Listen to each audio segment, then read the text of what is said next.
Anies dengan kasih lihat dan video, kasih lihat dan video.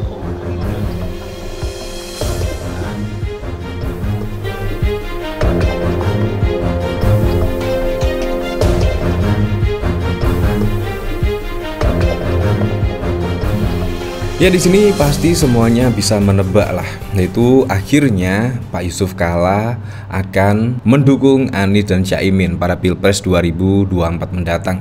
Nah, apalagi kalau kita lihat kedekatan antara Pak Yusuf Kalla dan Anies menurut saya sangat dekat sekali.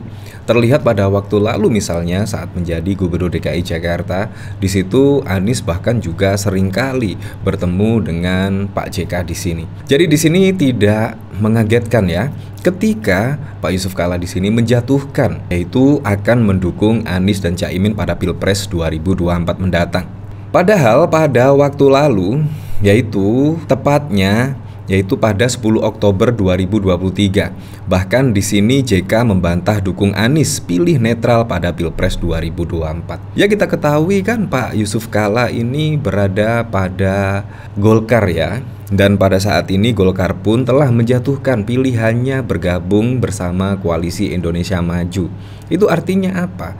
Golkar secara penuh mendukung pencapresan dari Pak Prabowo Subianto. Nah, tetapi di sini ketika Pak Yusuf Kalla yang saat ini masih menjadi kader atau petinggi dari Partai Demokrat menjatuhkan pilihan ke Anies Baswedan, otomatis di sini suara Golkar secara tidak langsung bisa terpecah karena manuver dari Pak Yusuf Kalla di sini mendukung Anies Muhaimin. Nah, di sini yang keren ya, walaupun Pak Yusuf Kalla terikat pada Partai Golkar dan Golkar pun sudah mendeklarasikan Pak Prabowo Subianto menjadi capres pada Pilpres 2024, tetapi di sini Pak Yusuf Kalla bahkan secara terang-terangan mendukung Anies Muhaimin pada Pilpres 2024. Nah, tetapi di sini tidak mengejutkan lah ketika dukungan dari Pak Yusuf Kalla kepada Anies, karena menurut saya kedekatan dari Pak Yusuf Kalla dan Anies ya sangat dekat sekali.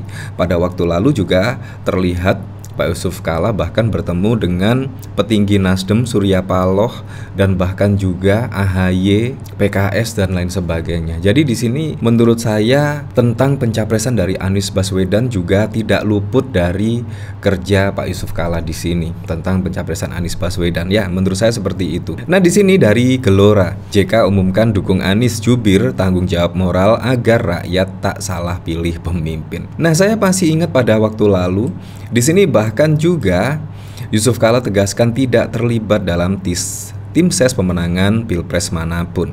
Dan di sini ada berita lagi, JK bantah dukung Anies dan pilih netral pada Pilpres 2024. Nah, di sini menurut saya dukungan dari Pak Yusuf Kalla terhadap Anies Muhaimin di sini bisa memecah suara dari Golkar sendiri, di mana saat ini Golkar menjatuhkan pilihan yaitu mendukung Pak Prabowo Subianto pada Pilpres 2024, tetapi petinggi dari Golkar di sini, mantan petinggi dari Golkar di sini, Pak Yusuf Kalla menjatuhkan pilihan kepada Anies Baswedan. Nah, di sini Wakil Presiden ke-10 dan ke-12 Yusuf Kalla menegaskan tidak ikut dalam dukung-mendukung bakal calon presiden pada pemilu 2024. Dia perlu mengklarifikasi hal itu karena dikaitkan mendukung capres Koalisi Perubahan Anies Rashid Baswedan. Sekali lagi saya tegaskan bahwa saya dalam posisi tidak ikut langsung. Artinya menjaga bagaimana negeri ini utuh, ujar JK dalam keterangannya di Jakarta pada 10 Oktober yang lalu. Nah, di sini kemungkinan menyindir dari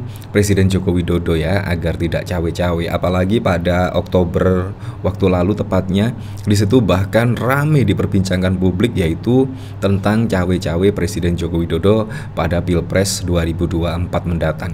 Tetapi saat ini juga sudah semakin jelas arah politik dari Presiden Joko Widodo. Kemungkinan di sini akhirnya Pak Yusuf Kalla turun gunung. Kemungkinan seperti itu, turun gunung dan mendukung pencapresan Anies Baswedan dan Muhaimin Iskandar pada Pilpres 2024 mendatang. Di sini saat kembali ditanya tentang kedekatan terhadap sosok Anies, JK langsung menjawab tegas, sama sekali tidak terlibat kampanye, ucap mantan Ketua Umum DPP Partai Golkar tersebut. JK menyampaikan memang berkomunikasi dengan sejumlah pihak terkait kondisi perpolitikan nasional, tetapi komunikasi ia lakukan tidak hanya ke satu kubu saja, juga ke semua kandidat. Ya bisa sajalah besok ketika mendekati Pilpres 2024 misalnya misalnya pada Januari Februari mendatang, bisa jadi di sini Pak Yusuf Kalla terlibat kampanye lah. Yang jelas mendukung Anies dan Muhaimin Iskandar. Menurut saya sangat diperlukan sekali ya peran dari Pak JK, apalagi juga untuk mengkampanyekan Anies dan juga Muhaimin Iskandar di sana. Jadi menurut saya sangat keren sekali. Dan kemungkinan dari koalisi perubahan juga ya agak mengagetkan. Pada waktu lalu bahkan Pak Yusuf Kalla mengatakan akan netral pada Pilpres 2024 dan tidak akan mendukung capres manapun, tiba-tiba menjatuhkan dukungannya kepada Anies dan Muhaimin Iskandar. Di sini kemungkinan akan membuat kaget dari Golkar sendiri yang saat ini mendukung pencapresan dari Pak Prabowo Subianto. Nah, dari sini saya juga penasaran kira-kira komentarnya seperti apa ya di sini. Nah, di sini dari Aman Rohman, menurut Pak JK pas, Amin yang jujur memahami isi dan harapan masyarakat Indonesia lebih baik. Gak ada pengaruhnya sang provok kerusuhan mal. Alhamdulillah, semoga semakin banyak yang mendukung Amin. Alhamdulillah, amin. Di sini tanggung jawab moral, biarpun tokoh dari partai penting tapi dukung capres khianat dan cawapres betul. Orang cerdas pasti pilih Anies dan Muhaimin. Ya seperti itulah.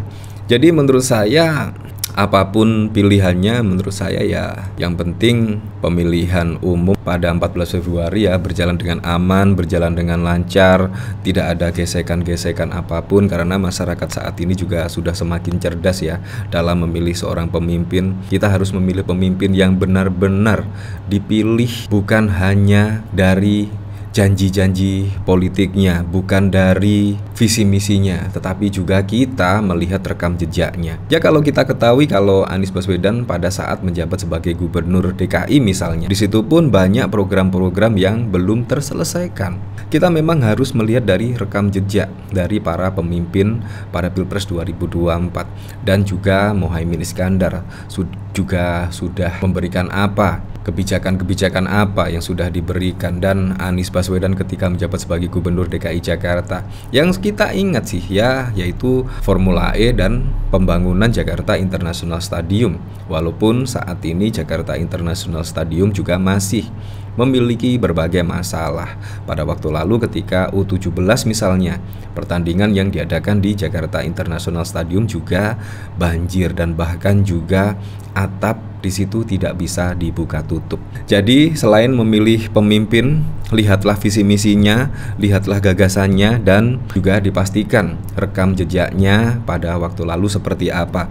Karena menurut saya rekam jejak yang bagus di situ akan mempengaruhi program-program dan kebijakan-kebijakan pada saat menjadi presiden kelak. Jadi memang harus benar-benar dipilih pemimpin yang benar-benar sudah teruji, terbukti, yaitu setiap kebijakan-kebijakan pro dengan masyarakat. Dan juga yang paling penting adalah pilihlah pemimpin yang dekat dengan rakyat, bisa mendengarkan aspirasi masyarakat, itu yang paling penting. Ya apapun itulah untuk Pilpres 2024 mendatang, semoga saja berjalan dengan aman, berjalan dengan lancar, dan yang paling penting berjalan dengan jujur dan juga adil.